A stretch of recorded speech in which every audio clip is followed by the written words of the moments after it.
কিভাবে এক ডেলিভারি বয়ের অ্যাকাউন্টে 800 কোটি টাকা থাকতে পারে? যদি সে এত ক্ষমতাবান হয় তবে সারা দুনিয়ার সামনে ডেলিভারি বয় সেজে থাকলো কেন? এসব প্রশ্নে ইন্সপেক্টর বিভ্রান্ত হয়ে পড়ল। এই ভিডিওটি তাকে দিয়েছিল এক অজানা মেয়ে। কিন্তু এর আগে দুজন আলাদা গুপ্তচর ইন্সপেক্টরকে অভিনব সম্পর্কে কিছু বলেছিল। সে প্রথমে চেষ্টা করল প্রথম গুপ্তচরের বলা গল্পটা মনে করতে। Good evening ladies and gentleman. আমরা নিলাম শুরু করছি 50 লক্ষ টাকার দান থেকে। 1 কোটি, 1 কোটি, 2 কোটি, 2 কোটি, 3 কোটি আমার বিট, 3 কোটি, ওয়াও, 10 কোটি, 10 কোটি। আর্চনাজি, আপনি তো শহরের অর্ধেক কিনে ফেলেছেন। আমাদের জন্য কিছু ছোট চুক্তি রেখে দিন।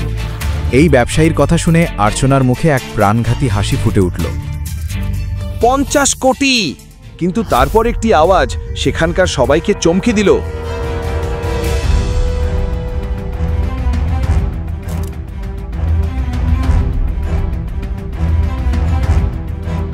সরাসরি 50 কোটি?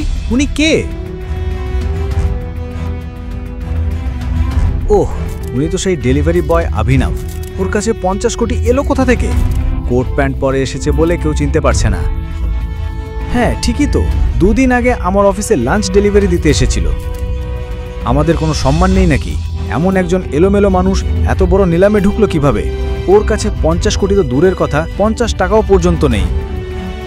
নিলাম বন্ধ করুন এবং এই ইম্পোর্টেড কার্পেট আর্চনাজিকে দিয়ে দিন। এক মিনিট থামুন।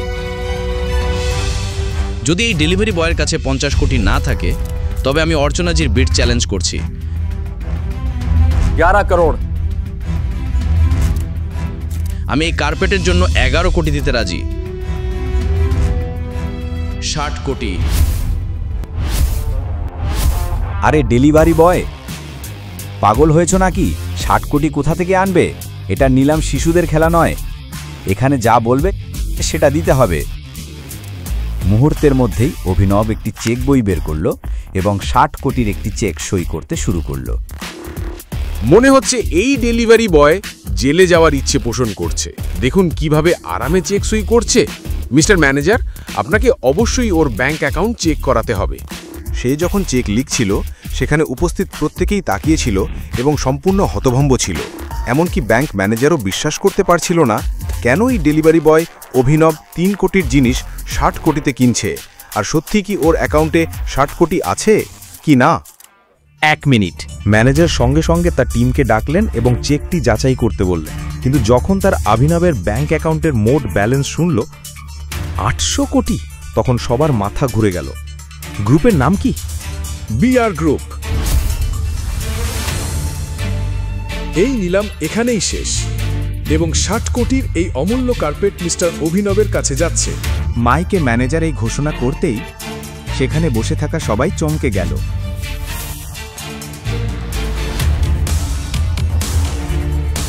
অর্চনা কিছুতেই বুঝতে পারছিল না, যাকে সবাই অকেজো ভাবত সেই অভিনবের কাছে এত টাকা কিভাবে থাকতে পারে। সে ভাবনায় ডুবেছিল। তখনই তার ফোন বেজে উঠল। হ্যাঁ, টেল মি। সেই ইম্পোর্টেড কার্পেটটা গেছে? এই ডেলিভারি বয় অভিনব 60 কোটির বিট করেছে? মানে আজকাল ডেলিভারি বয়দের কাছেও এত টাকা থাকে যে 5 কোটির জিনিস 60 কোটিতে কিনছে? আমি শপথ করে বলছি, ও এখান থেকে বের হতেই আমি ওকে বলবো, আমি ওকে ছাড়বো না। আর্চনাজি, এসব ভাবার আগে শুধু একবার অভিনবের মুখের দিকে তাকান।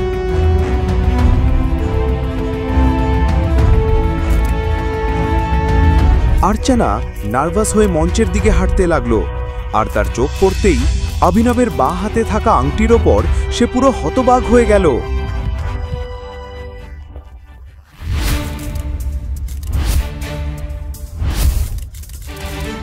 টাইগার। টাইগার নামটার পেছনে আসল সত্যিটা কি? অভিনব, আমার কথা শোনো। দেখো, এই রেস্টুরেন্টে খুব ধনী মানুষ আসে, আর আমার পোশাকটা একবার দেখো। ভাই ভাবি, দেখো, এখানে খুব ধনী মানুষ আসে আর তাদের আর আমাদের মধ্যে বিশাল পার্থক্য আছে। ভাই ভাবি, এসব নিয়ে ভাবো না। আমি তার জন্য সঞ্চয় করেছি। আজ তোমার জন্মদিন ভাই ভাবি।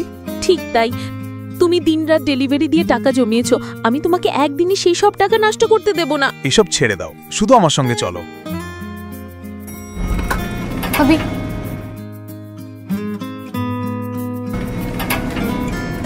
দাঁড়াও, আমি টেবিল দেখে আসি। অভিনবকে থামাতে বৈভবী দৌড়ে গেল আর তাড়াহুড়ো করতে গিয়ে ধাক্কা খেয়ে এক ধনী মানুষের দামি সুকে ওয়াইন ফেলে দিল। তুমি কি অন্ধ? আমি ভীষণ দুঃখিত স্যার। ম্যানেজার, ওকে কে ভিতরে আমি ঢুকতে দিল? ভীষণ দুঃখিত। তুমি কি জানো এই স্যুটের দাম কত? 20 লাখ টাকা। আমি খুবই দুঃখিত স্যার, আমি এখনই এখান থেকে চলে যাচ্ছি। এই, তুমি কি ভাবছো আমি তোমাকে এভাবে ছেড়ে দেব? এটা 20 লাখের স্যুট। আমাকে 20 লাখ দাও আর এখান থেকে বের হও, নইলে কি?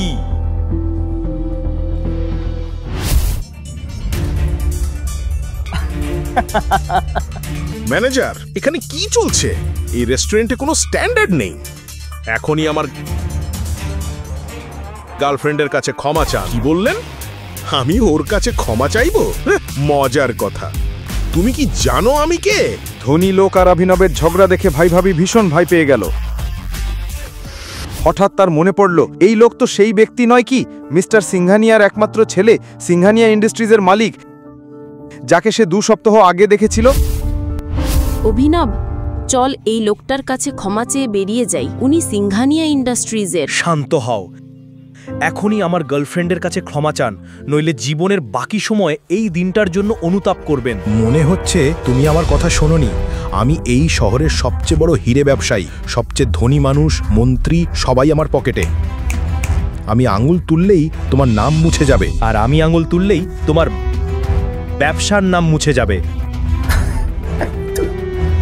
তুমি পাগল নাকি? সেই লোকটি অভিনব কি বলতে চাইছে বুঝে ওঠার আগেই অভিনব ফোন বের করে কাউকে একটা মেসেজ পাঠালো।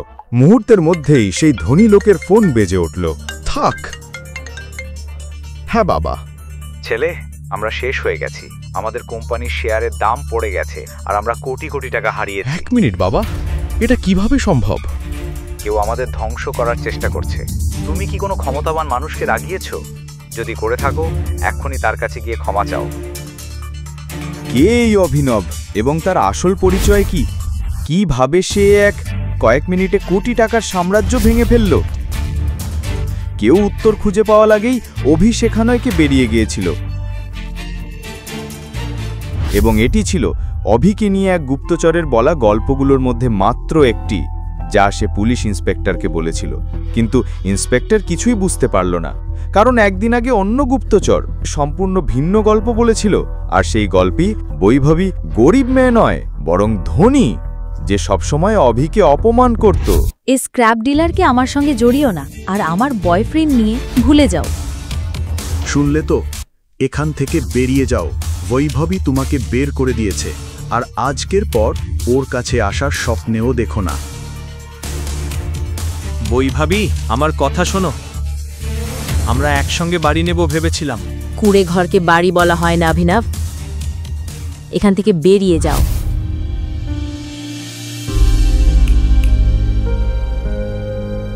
অভিনবের চোখের সামনে তার প্রেমিকা বৈভবী অন্য কারো হয়ে গেল। সে বিশ্বাসই করতে পারছিল না যে বৈভবী টাকা পয়সার জন্য তাকে বিশ্বাসঘাতকতা করতে পারে। তার বুকের ভেতর ব্যথায় ফেটে যাচ্ছিল। অভিনব সারা রাত রাস্তায় বসে মদ খেয়ে নিজের ভাগ্যকে গালাগাল দিচ্ছিল। হে ভগবান, তুমি যদি আমাকে মেরে ফেলতে সেটাই ভালো হতো। অভিনব ছিল নির্ঘুম এবং মাতাল। সে প্রায় এক গাড়ির সামনে চলে যাচ্ছিল, তখন গাড়ির চালক ব্রেক কষল। সেই গাড়িতে বসেছিল সানি সিং, গুড়গাঁওয়ের এক ধনী প্লেবয়।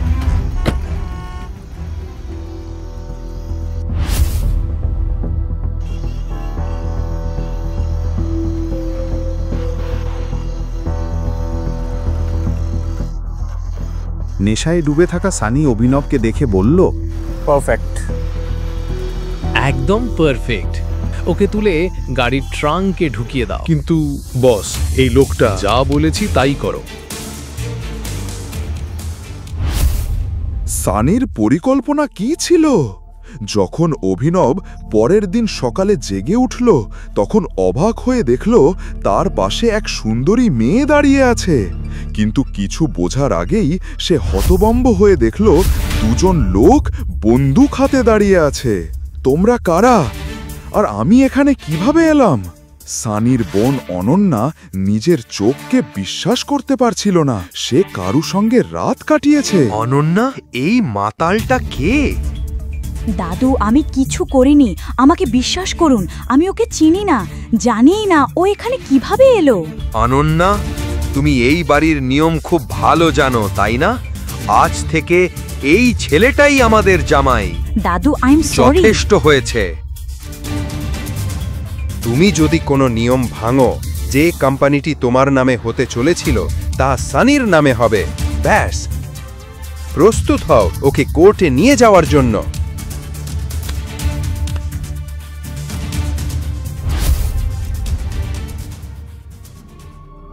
অভিনব এবং অনন্যাকে জোর করে কোর্ট রেজিস্ট্রারের সামনে বিয়ে করানো হলো।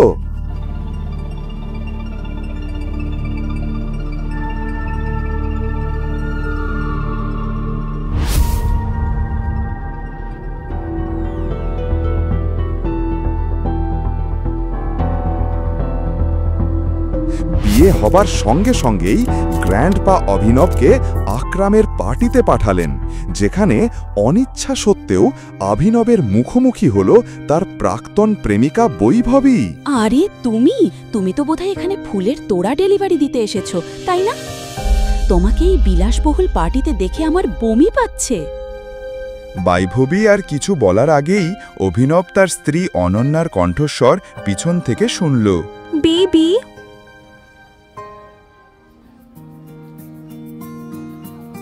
অনন্যা ভালোবাসা ভরা স্বরে অভিনবকে বেবি বলে ডাকতেই মনে হলো অভিনবের হৃদয় আবার ধুকপুক করতে শুরু করল।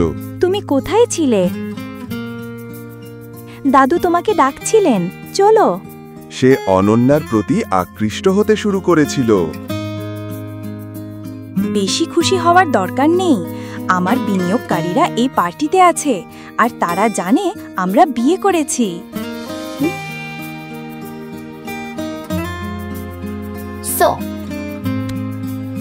আর এই আমার স্বামী।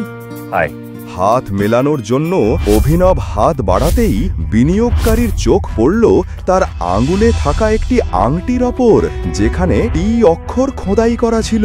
এটা হতে পারে না, এটা অসম্ভব। হাজার কোটি টাকার কোম্পানির মালিক যে অনন্যার কোম্পানিতে বিনিয়োগ করতে এসেছিল, হাঁটু গেড়ে বসে বলল, আমাদের 18 বছরের খোঁজ শেষ হলো টাইগার, ধন্যবাদ। ফিরে আসার জন্য। কেন বিনিয়োগকারী একজন সাধারণ ডেলিভারি বয়কে টাইগার বলে হাঁটু গেড়ে প্রণাম করল? কি এমন শত্রুতা ছিল যার জন্য সানি নিজের বোনের চরিত্রে এত বড় দাগ লাগাল? অভিনব কি কোনো গোপন রহস্য লুকিয়ে রেখেছিল? সত্যের পাতা অনন্যার সামনে খুললে কি হবে? এই সব প্রশ্নের উত্তর পেতে হলে শুধুমাত্র পকেট এফএমে শুনুন। এখনই পকেট এফএম অ্যাপ্লিকেশন ডাউনলোড করুন, লিংক বর্ণনায় দেওয়া আছে।